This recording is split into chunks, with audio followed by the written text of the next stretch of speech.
আসসালামু আলাইকুম ভিউয়ার্স, কী অবস্থা? সবাই কেমন আছেন? আশা করি ভালো আছেন।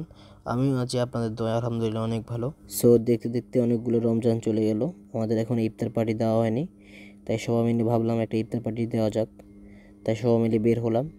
তারপর সামনে যাওয়ার পর একটা ভাবলাম ফল তো নিতে হবে, তাই ফল ফ্রুট নেওয়ার জন্য সাইডে আমরা ব্রেক করলাম। আর এই যে আমাদের দুজন সিনিয়র বড় ভাই আর কাকা, ওরা দুজন ফল নিতেছে। আর আসলে আমরা যাচ্ছি টোটাল 8 জন, 9 জন যাচ্ছি। আর এই হচ্ছে আমি আর আমার ভাই, আমরা দুই ভাই একই গাড়িতে, আর বাকিরা বাকিদের গাড়িতে আছে। যাই হোক, আর দেরি না করে আমরা বের হয়ে গেলাম আমাদের গন্তব্যস্থানে, কারণ এমনিতে অনেক লেট হয়ে গেছে, তাই আর দেরি না করে সবাই বের হয়ে গেলাম। আর আরেকটা কথা হচ্ছে, আমরা যেখান দিয়ে যাব সেই রাস্তাটা আমাদের ঠিক মনে নাই, তাই আমরা ভুল করে অন্য একটা রাস্তায় ঢুকে পড়লাম।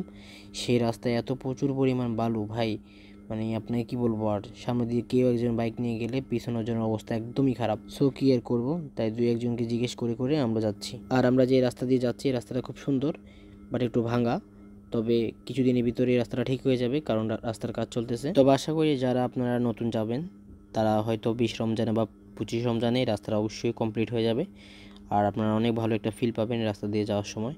অনেক সুন্দর একটা রাস্তা, সোলিং করে দেওয়ার পরে ভালো একটা ফিনিশিং দেওয়া হয়েছে, তাই আমরা দ্রুত চলে যেতে পারছি। দেখতে দেখতে আমরা আমাদের গন্তব্যস্থানে চলে আসছি। আর আসার সময় ওরা আমাকে প্রচুর পরিমাণ বালু খাওয়াইছে, তাই আমি আগে চলে এসে ওদেরকে একটু বালু খাওয়ালাম। আর এখানে আসার পরে এত সুন্দর একটা ওয়েদার পাবো সেটা আমরা কল্পনাও করতে পারিনি। ছোট্ট একটা নদীর পাশ দিয়ে আমরা সবাই মিলে যাচ্ছি, মানে ফিলটা এত সুন্দর হবে সেটা আমরা কল্পনা করতে পারিনি। মহান আল্লাহ তাআলা যদি আমাদের এই চোখ দুটো না দিত, তাহলে আমরা এত সুন্দর একটা দৃশ্য দেখতে পারতাম না। যাই হোক, আমি একটু জোরে চালাই ফেললাম, তাই ওটা অনেকগুলো বালু খাইছে। আর বিশেষ করে ওটাও প্রচুর পরিমাণ জোরে চলেছিল, তাই আমার কালো গেঞ্জিটা একদম সাদা হয়ে গেছিল। আর আসলে আমরা অনেকটা ভিতরে চলে আসলাম, কারণ সবাই রাইড করছে, রাইড করার পরে সবার অবস্থা একদমই খারাপ, কারণ দেখতেই পাচ্ছেন সবাই, এবং কি রোজাও আছে সবাই। যেহেতু ইফতারের সময় হয়ে গেছে, তাই আমরা সব কিছু ঠিকঠাক করে আমরা সবাই মিলে ইফতার নিয়ে বসে পড়লাম।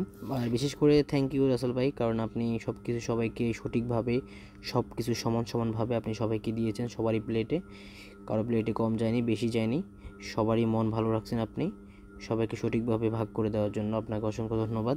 আজান যেহেতু দিয়ে দিবে, তাই আমরা সবাই মিলে ইফতার করাটা শেষ করে ফেললাম। যাই হোক, আমরা ইফতার শেষ করে বাড়ি ফেরার সময় চাঁদের যে ভিউটা, অসাধারণ একটা ভিউ, আমরা সবাই দেখে এত পরিমাণ মুগ্ধ হলাম যেটা আপনাকে বলে বোঝাতে পারবো না। আপনি ভিডিওতে দেখলেই বুঝতে পারবেন এত সুন্দর একটা ভিউ।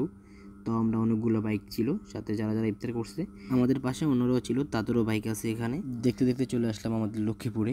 আর রাতের আন্ধারে লক্ষ্মীপুর শহরটা এত সুন্দর লাগতেছে লাইটিংয়ের আলোতে, যেটা অসাধারণ। যেহেতু কিছুদিন পর আমাদের রমজানের ঈদ, তাই সবাই চলে আসে মার্কেট করার জন্য, সেই জন্য এখানে সব সময় অতিরিক্ত জ্যাম লেগে থাকে। যাই হোক, দেখতে সুন্দরই লাগে আমাদের লক্ষ্মীপুর শহরটা।